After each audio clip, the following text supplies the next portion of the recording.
বাংলাদেশের আকাশে নতুন একটা সূর্য উঠবার স্বপ্ন দেখছি।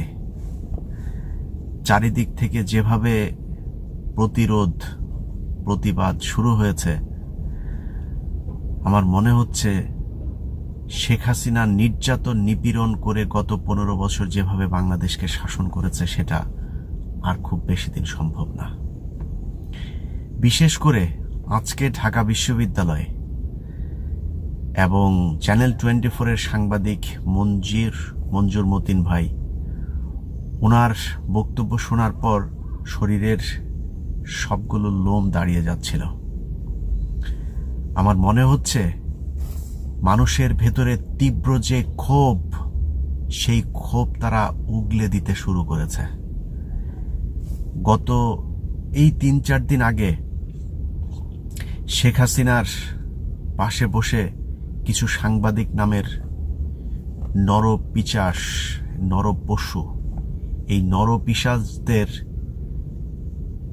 মানুষের বিরুদ্ধে গিয়ে শেখ হাসিনার পদলোহন করার যেই চিত্র বাংলাদেশের মানুষ দেখেছে, বাংলাদেশের সব সাংবাদিক তাদের মতো পদলোহনকারী নয়, সেটা মঞ্জুর মতিন ভাই প্রমাণ করেছে। আজকে ঢাকা বিশ্ববিদ্যালয়ের শিক্ষকরা যে বক্তব্য দিয়েছে সেটা দিয়ে প্রমাণিত হয়েছে যে এদেশের সব শিক্ষক চা সমুচা আর ডক্টর মিজানুর রহমানের মতো 5 আটা কুকুর নয়। অতএব আমি মনে করি ভয় কেটে গিয়েছে, এদেশের মানুষ মরতে শিখেছে, এখন আর তারা মৃত্যুকে, গুলিকে আর ভয় পায় না।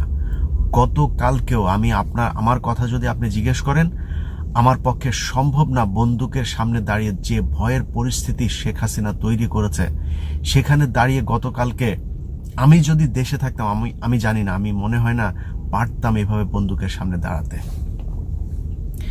কিন্তু এই দেশের মানুষ এখন দাঁড়াতে শিখেছে। জাহাঙ্গীরনগর বিশ্ববিদ্যালয়, রাজশাহী বিশ্ববিদ্যালয়, ঢাকা বিশ্ববিদ্যালয়, শিক্ষক, ছাত্র, জনতা সব এক হয়ে রাস্তায় নেমেছে। এ বাধা পার হওয়ার শক্তি শেখ হাসিনার আছে বলে আমি মনে করি না। আজকের ভিডিওটা যে কারণে তৈরি করছি সেটা হচ্ছে ঢাকা বিশ্ববিদ্যালয়, রাজশাহী, জাহাঙ্গীরনগর কিংবা সাংবাদিক মঞ্জুর মতিন, তারা যেভাবে নেমে এসেছে বাংলাদেশের প্রতিটা জায়গায়। মনে আছে মখা আলমগীররা কিভাবে সচিবালয় থেকে রাস্তায় নেমে এসেছিল বিএনপিকে ক্ষমতা থেকে সরানোর জন্য? আজকে সেই পরিস্থিতি তৈরি করতে হবে। পুলিশ, বিজিবি, সেনাবাহিনী, আপনারা, আমি জানি যে এখানে বেশিরভাগই আপনারা সরকারের এই অন্যায়, অবিচার, অনিয়ম, নির্যাতন, নিপীড়ন এটাকে সহ্য হচ্ছে, আপনারা এটাকে সমর্থন করেন না।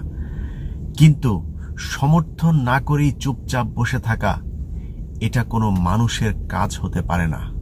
আপনার চোখের সামনে আপনার পাশের সহকর্মী বন্দুক দিয়ে আপনার মতো একজনের মানুষের সন্তানকে গুলি করে হত্যা করছে, আর আপনি বলবেন আমারও তো এটা খারাপ লাগে কিন্তু কিছু করার নাই। এটা সলিউশন না। পুলিশ, সেনাবাহিনী, বিজিবি, সাংবাদিক, অফিসের সরকারি কর্মকর্তা, কর্মচারী, আমি মনে করি হাজার হাজার প্রয়োজন নাই, 1 জন, 2 জন, 5 জন, 10 জন, 15 জন, 50 জন আপনি চাকরি থেকে ইস্তফা দেন। একজন পুলিশের খুব অল্প বয়সের একজন সদস্য আপনারা দেখেছেন, সে চাকরি থেকে অব্যাহতি দিয়েছে, ফেসবুকে পোস্ট করেছে যে সে তার পাশে যা ঘটে যাচ্ছে এটা তার বিবেক সায় দিচ্ছে না যে এই চাকরিতে সে থাকা উচিত, সেই জন্য সে চাকরি থেকে ইস্তফা দিয়েছে। অতএব আপনাদেরকেও চাকরি থেকে অব্যাহতি নিতে হবে। আমি বিশ্বাস করি, আমি আপনাদেরকে কথা দিচ্ছি, আমি যদি বেঁচে থাকি, আমি আপনাদের এই দেশ স্বাধীন হবার পরে আপনাদের একজন মানুষকেও ভুলে যাব না। আপনাদেরকে প্রমোশন দিয়ে তারপরে এই চাকরিতে ফেরানোর জন্য যতটুকু আমার জায়গা থেকে শক্তি আছে, আমার যতটুকু ক্ষমতা আছে, আমার জায়গা থেকে আমি চেষ্টা করে যাব। এবং আমার বিশ্বাস এই দেশ স্বাধীন হবার পরে যারাই ক্ষমতায় আসবে, যারাই প্রশাসনের দায়িত্ব নিবে, তারা আপনাদেরকে মনে রাখবে। আমি আরো একটা ঘোষণা আজকে দিয়ে যেতে চাই, যেটা সরকার পরিবর্তন হওয়া না হওয়ার বিষয় না। আমি সেটা নিয়ে খুব দ্রুতই কাজ করব। সেটা হচ্ছে এই ঘটনাতে যত মানুষ শহীদ হয়েছেন, আমি তাদের সবার পরিবারের সাথে যোগাযোগের চেষ্টা করছি, তাদের ফোন নাম্বার সংগ্রহ করার কাজ করছি। আমি তাদেরকে আমার ইউটিউব, ফেসবুকে আমি লাইভে নিয়ে আসব এবং নিয়ে এসে তারা তাদের মুখ থেকেই তাদের যে পরিবারের সদস্য মারা গিয়েছে সেটাকে ফিরিয়ে দেওয়ার ক্ষমতা আমাদের নেই, কিন্তু আমাদের অন্তত যারা জীবিত আছে তাদের পাশে, আমি সেটাকে সহায়তা বলবো না, সেটা তাদের প্রাপ্য, তাদের অধিকার, তাদের ক্ষতিপূরণ, সেই ক্ষতিপূরণ তাদেরকে দিতে হবে। সরকারের দেওয়ার দরকার নাই। তারা, আমি প্রতিটা পরিবারকে আলাদা আলাদাভাবে আমার ইউটিউবে লাইভে নিয়ে আসব এবং তারা তাদের মুখ থেকে বলবে। তাদের মানে ওই লেখাটাকে এগুলো দিলে আমি দেখেছি যে অনেক সময় ক্ষতিপূরণ বা কারোর জন্য সহায়তার জন্য এখানে অনেক ধরনের ঝামেলা হয়। আমার ইউটিউবে যখন যে আসবে সে তার মুখ থেকে বলবে তার ব্যাংক অ্যাকাউন্ট নাম্বার, তার বিকাশ নাম্বার, আপনারা সেখান থেকে সেটা শুনে নেবেন, শুনে তারপরে তার কাছে টাকা পাঠাবেন। কোনো জায়গায় লেখা টাকা আছে, সেটাকে আবার এডিট করে দেখা গেল আমার ভিডিও আরেক জায়গায় প্রচার হচ্ছে, সেখানে তার ব্যাংক অ্যাকাউন্ট নাম্বার, বিকাশ নাম্বার সেগুলো সরিয়ে দিয়ে তারপরে তারা অন্য জায়গায় টাকা পয়সা নিয়ে আত্মসাৎ করতে পারে। অতএব সেই সুযোগটা আমি দিতে চাই না। আমি সবাইকে নিয়ে আসবো, তারা তাদের মুখ থেকে বলবে তাদের অ্যাকাউন্ট নাম্বার, বিকাশ নাম্বার তাদের পরিবারের কাছে। আমি বিশ্বাস করি অন্তত প্রবাসে যারা আছে তারাই যদি তাদের অ্যাকাউন্টে যদি নাকি টাকা পয়সা পাঠায়, অন্তত 2-1 কোটি টাকা প্রতিটা পরিবার পাবে, আমার বিশ্বাস এটা। এবং বাংলাদেশের মানুষকেও বলবো, ভাই খালি ফেসবুকে হা হুতাশ করে মানে এই মায়া কান্না দেখানোর কিছু নাই, পয়সা খরচ করতে হবে। হ্যাঁ, যাদের পরিবার তাদের পরিবারের সদস্যকে হারিয়েছে তাদের পাশে আমরা অন্তত অর্থ দিয়ে তাদের পাশে থাকতে চাই, তাদেরকে বুঝাইতে চাই যে এই দেশে শেখ হাসিনাই খালি মানুষ না, তাদের মতো যারা অমানুষ এই দেশকে এখন শাসন করছে তার বিপরীত দিকের মানুষগুলো এখনো জীবিত আছে, এটা আমরা প্রমাণ করতে চাই। যারা চাকরি থেকে অব্যাহতি নেবেন, যারা শহীদ হবেন, যারা এই আন্দোলনে নানানভাবে আহত, নানানভাবে ক্ষতির সম্মুখীন হবেন, তাদের ক্ষতিপূরণের জন্য যা যা প্রয়োজন, আমি বিশ্বাস করি আমি সহ যারা দেশের বাইরে সোশ্যাল মিডিয়াতে কাজ করছেন তারাও এই উদ্যোগটা নেবেন, তাদের পরিবারের পাশে দাঁড়ানোর চেষ্টা করবেন। আরেকটা বিষয় যেটা বলে শেষ করতে চাই সেটা হচ্ছে যে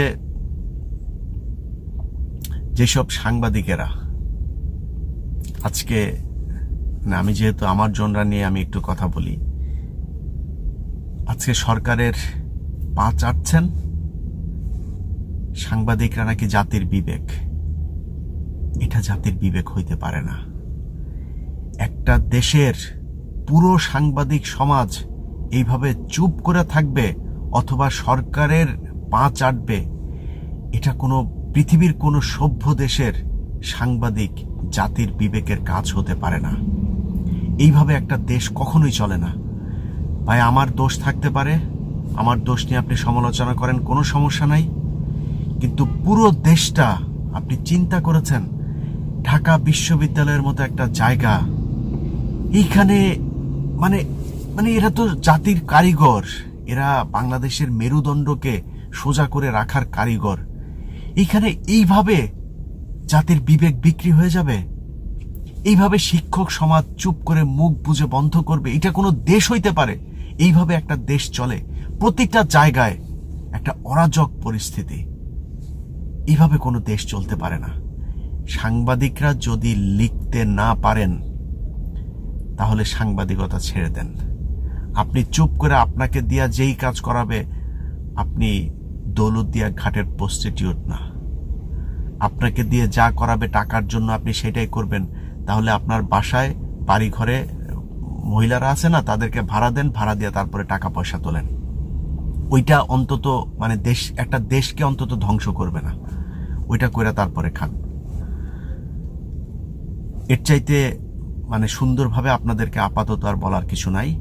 যাই হোক, আমার মূল বক্তব্যের যে পয়েন্টটা সেটা হচ্ছে, কিছুক্ষণ আগেও একজনের সাথে কথা হচ্ছিল, তিনি আমাকে এই কথাটাই বলছিলেন যে ইলিয়াস আপনি বলেন যারা যেই সেক্টরে আছেন পুলিশ থেকে বের হয়ে যায়। তারপরে পুলিশ যেহেতু তারা বৈষম্য এই বিরোধী ছাত্র পরিষদ তারা তৈরি করেছে, আপনারা বৈষম্য বিরোধী সাংবাদিক পরিষদ, বৈষম্য বিরোধী আইনজীবী পরিষদ, বৈষম্য বিরোধী পুলিশ পরিষদ, সেনাবাহিনী পরিষদ, বৈষম্য বিরোধী প্রবাসী পরিষদ, এটাও একটা তৈরি করা উচিত বলে আমি মনে করি।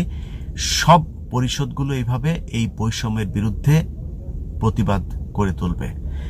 এবং আমি ইলিয়াস আমার জায়গাটা পরিষ্কার করি, এই দেশে আবারও মানে বিএনপির 2001 থেকে 6 আমি যা দেখেছি, আমি মনে করি না যে ওইভাবেও বাংলাদেশ আবার পরিচালনা হওয়া উচিত।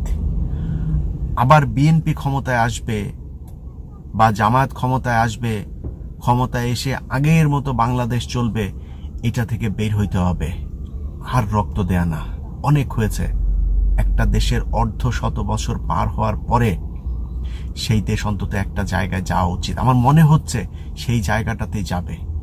আমি আপনাদেরকে কথা দিয়ে গেলাম, কোনো দল এসে এইভাবে অন্যায় অনিয়ম, নতুন কোনো একটা দল আসবে সেইভাবে এই একইভাবে ক্ষমতায় থাকবে, আর আমি তাদের পক্ষে কথা বলবো বা আমাকে কোনো একটা চেয়ার দিবে, আমি গিয়ে বসবো, আমি ইলিয়াস অন্তত সেটা করব না। আপনাদের পাশে ছিলাম সারা জীবন, আমৃত্যু এই দেশের মানুষের অধিকারের জন্য, সম অধিকার প্রতিষ্ঠার জন্য যা যা প্রয়োজন আমি আমার জায়গা থেকে করে যাব। সেই জন্য আমার জীবনের যত ঝুঁকি আসুক, সারা জীবন যদি দেশের বাইরে থাকতে হয় বাইরে থাকবো, কোনো সমস্যা নাই।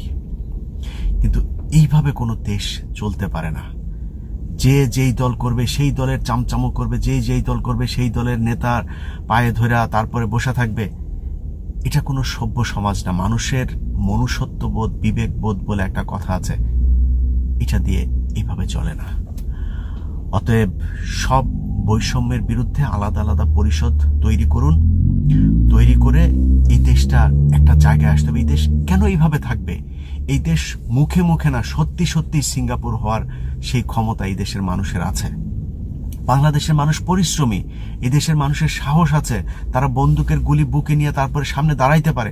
কেন তারা পিছিয়ে থাকবে? স্বামী, তার স্ত্রী, সন্তান, বাবা মা তাদেরকে রেখে 15 বছর 20 বছর তারা বিদেশে থাকতে পারে, মধ্যপ্রাচ্যে পশুর মতো খাটতে পারে। সেই দেশের মানুষের সেই দেশের রিজার্ভের কেন সংকট হবে? এই দেশের রিজার্ভের সংকট হওয়া একদমই অসম্ভব। এই দেশের মানুষ কখনো পিছিয়ে থাকতে পারে না, এই দেশে কখনো মানে অনুন্নত থাকতে পারে না। এই দেশ উন্নত হবে, সম অধিকার প্রতিষ্ঠিত হবে, সবকিছু হবে। আমি দেখতে পাচ্ছি ইনশাল্লাহ খুব দ্রুত সময়ের মধ্যেই এদেশের ভাগ্য আকাশে একটা নতুন সূর্য উদয় হবে। সেই সূর্য